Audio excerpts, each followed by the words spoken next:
Assalamualaikum warahmatullahi wabarakatuh. Halo semuanya, gimana kabarnya hari ini? Semoga kalian semua dalam keadaan sehat dan tentunya terhindar dari pandemi COVID-19.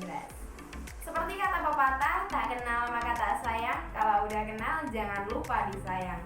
Let me introduce myself. Nama saya Binti Aulia Aziza, biasa dipanggil Ziza. Saya dari kelas 10 MIPA 8 SMA Negeri 1 Maospati. Nah, di video ini saya akan menjawab beberapa pertanyaan dari Ibu Guru untuk memenuhi salah satu tugas mata pelajaran prakarya dan kewirausahaan dengan tema mengamati dan mempelajari keberhasilan 50 orang terkaya di Indonesia tahun 2021.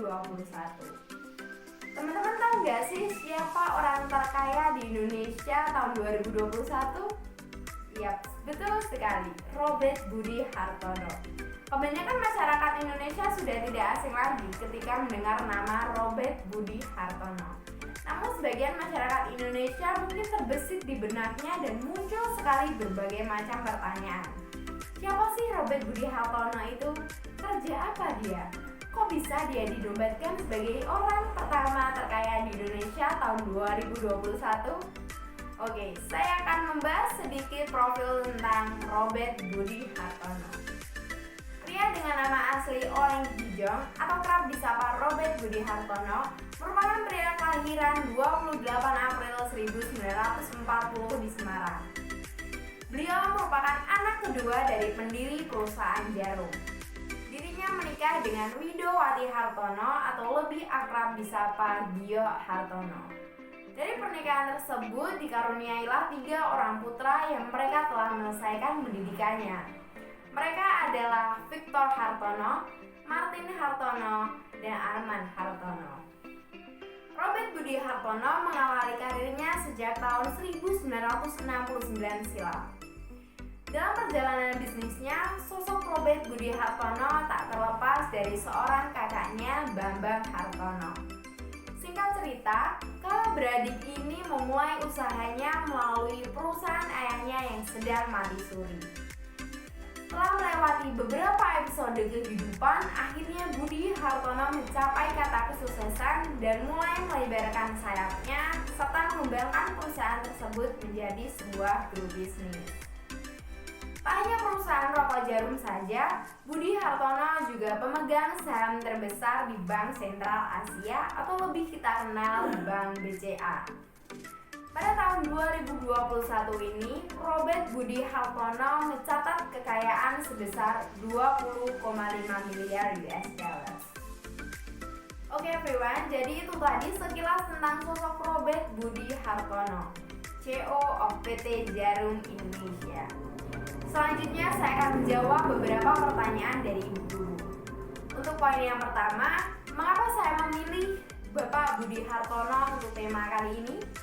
Alasan saya yaitu beliau merupakan salah satu dari 50 orang terkaya di Indonesia tahun 2021. Beliau juga berhasil menempati posisi teratas orang kaya di Indonesia selama kurun waktu 12 tahun berturut-turut versi Forbes. Di samping itu, Budi Hartono mempunyai perjalanan bisnis yang bisa menghidupkan kembali semangat semua orang. Perjuangan dan kegigihan tidak jarang membawa seseorang dalam kesuksesan. Hal itu yang terjadi pada Robert Budi Hartono.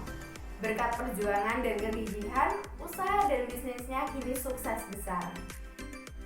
Bahkan dalam beberapa tahun belakangan ini, Robert Budi Hartono dinobatkan sebagai orang terkaya di Indonesia.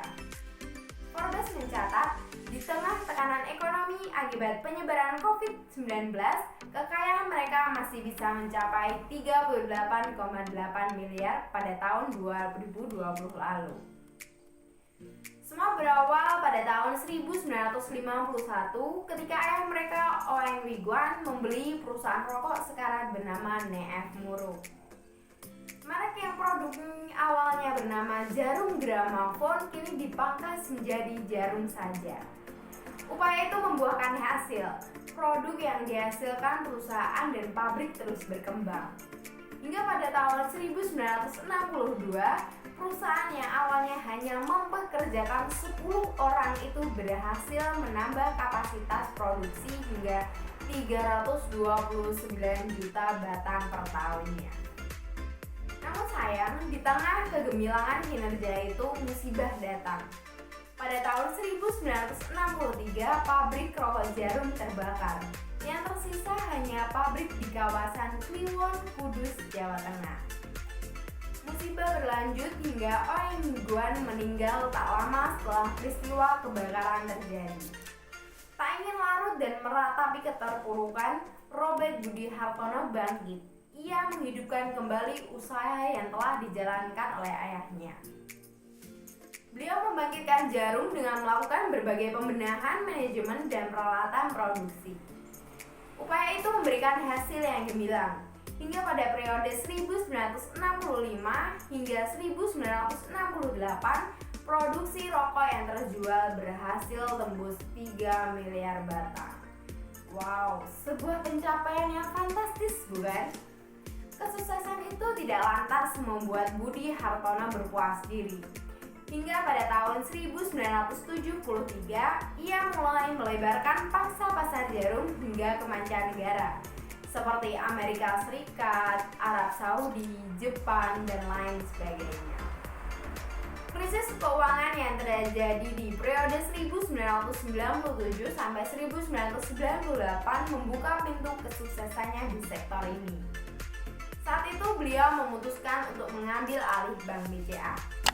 Tak hanya itu, Hartono juga terjun ke bisnis properti dan perhotelan dengan mengelola sejumlah kawasan perkantoran dan hotel mewah yang tersebar di beberapa tempat, antara lain Grand Indonesia, Hotel Kempinski, Menara BCA, dan lain sebagainya. Tahun 2008, Budi Hartono juga melebarkan sayapnya ke bisnis sektor perkebunan dengan mendirikan Hartono Plantation Indonesia. Grup Jarum juga melebarkan sayap mereka ke sektor e-commerce. Mereka memiliki PT Global Digital Primal Ventures yang menaungi seperti Blibli.com, Kaskus.co.id, Milta, Lintasmi, Crazy Market, dan lain sebagainya. Berkat keuletan dan ketekunan menjalankan bisnis, perusahaan tersebut kian berkembang. Keuntungan yang meroket seiring berjalannya waktu hingga pada tahun 2020, keluarga Hartono tercatat memiliki total nilai kekayaan sebesar 31,3 miliar atau setara dengan 444,8 triliun. Tak heran bila namanya bertengger sebagai orang terkaya di Indonesia dan keempat di Asia. Perjuangan Robert Budi Hartono patut diacungi jempol lantaran mampu bertahan bertengger sebagai orang terkaya pertama Indonesia selama kurun waktu 12 tahun berturut-turut. Di samping itu, saya memilih tokoh Bapak Robert Budi Hartono karena beliau memiliki kesederhanaannya dalam gaya hidupnya. Meskipun telah dinobatkan menjadi orang terkaya di Indonesia, akan tetapi Robert Budi Hartono tetap hidup sederhana. Kesederhanaannya itu ditangkap oleh salah satu warga Indonesia pada tahun 2019 ketika Robert Budi Hartono sedang makan di salah satu warung makan sederhana di Semarang layaknya masyarakat pada umumnya. Selain itu, beberapa media mengungkapkan bahwa Robert Budi Hartono lebih suka makan jajanan rakyat yang ada di pinggir jalan. Robert Budi Hartono juga mengaplikasikan perilaku sederhananya pada anak-anaknya. Selain itu, Robert Budi Hartono juga memiliki hobi di bidang olahraga. Salah satunya adalah olahraga bulu tangkis. Memang secara penghargaan ia memang tidak lebih baik dibandingkan dengan sang kakak. Tapi ia ada merupakan salah satu pencetus beasiswa Jarum yang selama ini berhasil menghasilkan banyak pembulu tangkis handal di Indonesia. Salah satu jebolan yang saat ini terkenal adalah Kevin Sanjaya Mulyo. Nah, itu tadi alasan saya mengapa saya memilih tokoh Robert Budi Hartono untuk tema kali ini. Untuk poin yang kedua, hal-hal apa saja yang bisa kita pelajari dari keberhasilan tokoh tersebut untuk meningkatkan potensi diri kita? Dari Bapak Budi Hartono ada banyak hal yang bisa kita pelajari untuk meningkatkan potensi diri kita. Antara lain, 1. Sikap keberanian sosok Budi Hartono. Dengan tekad yang kuat dan rasa percaya diri yang tinggi, seorang Robert Budi Hartono berani mengambil keputusan untuk membentuk usaha yang diyakininya bisa memperbaiki krisis ekonominya. Maka dari itu kita sebagai pelajar juga harus berani mengambil keputusan yang mungkin berhubungan dengan masa depan kita. Karena banyak di kalangan para pelajar yang masih ragu-ragu ketika memutuskan masa depannya. Hal ini terjadi karena para pelajar masih menanamkan pola pikir negatif. Contohnya begini, ketika kita sudah bermimpi ingin seperti A, namun dalam pikiran kita terus berkata, mungkin gak sih kita bisa seperti itu? Tentu jawabannya bisa dan pasti bisa. Asalkan kita membuang jauh pikiran negatif dan mulai menanamkan sikap berani berusaha, berani bekerja keras, dan berani mengambil resikonya. Dengan demikian, kata keberhasilan dan kesuksesan sudah dipastikan ada di depan mata Anda. Untuk yang kedua, sikap pantang menyerah sosok Robert Budi Hartono. Setiap perjuangan pasti tidak luput dari masalah. Hal itu juga terjadi pada Robert Budi Hartono selama mewujudkan usaha bisnisnya. Berbagai hal rintangan sudah berhasil Robert Budi Hartono lewati meskipun tidak bisa dibilang mudah.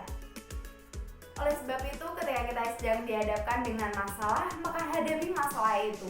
Bangun benteng yang kokoh pada diri kita, serta bersikaplah optimis bahwa kalian bisa mewujudkan impian kita menjadi meskipun 1,001 people said it's impossible. Untuk yang ketiga, sikap tidak mudah berpuas diri atas pencapaian sosok Budi Hartono. Semua usaha pasti ada hasilnya, meskipun sudah mendapatkan apa yang diinginkan, akan tetapi sosok Robert Budi Hartono terus mengembangkan bisnisnya dan melebarkan sayap bisnisnya hingga ke mancanegara.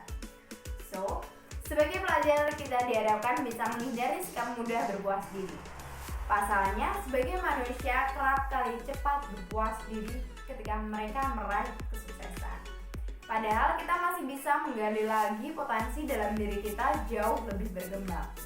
Menanamkan sikap tidak pernah berpuas juga memaksa kita untuk terus memperbaiki diri dan memiliki sikap rendah hati. Cepat berpuas diri juga tidak bagus untuk jangka yang panjang. Karena nantinya kita akan mulai memperbaiki beberapa kekurangan kecil karena sudah dianggap terlalu sempurna.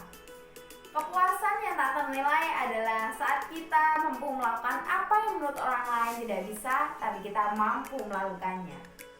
Dari penjelasan tadi dapat kita simpulkan bahwa kesuksesan dan kekayaan dari Bapak Robert Budi Hartono tidak luput dari season-season kehidupan yang bisa dibilang cukup menantang. Sebagai student, kita sebagai pelajar dapat mengaplikasikan sikap dan perilaku Robert Budi Hartono dalam kehidupan kita sehari-hari, seperti giat belajar, tidak mudah putus asa, dan kerja keras, dan lain sebagainya. Sebagai penutup video saya, izinkan saya untuk membagikan kutipan dari Albert Einstein yang mengatakan, "If you want to live a happy life, then hang it out good, not on other people or things." Artinya, jika ingin hidup bahagia, maka gantunglah pada tujuan, bukan pada orang lain atau benda-benda di sekitar kita. Demikian penjelasan dari saya, semoga bermanfaat dan menambah pengetahuan kita semua. Hati bergembira bersama teman, bergembira ria di bawah jembatan. Jika kita diizinkan Tuhan, pasti bersua di hari kemudian. Saya Binti Aulia Aziza dari kelas 10 MIPA 8 SMA Negeri 1 Masbati. Sampai jumpa dan terima kasih. Wassalamualaikum warahmatullahi wabarakatuh.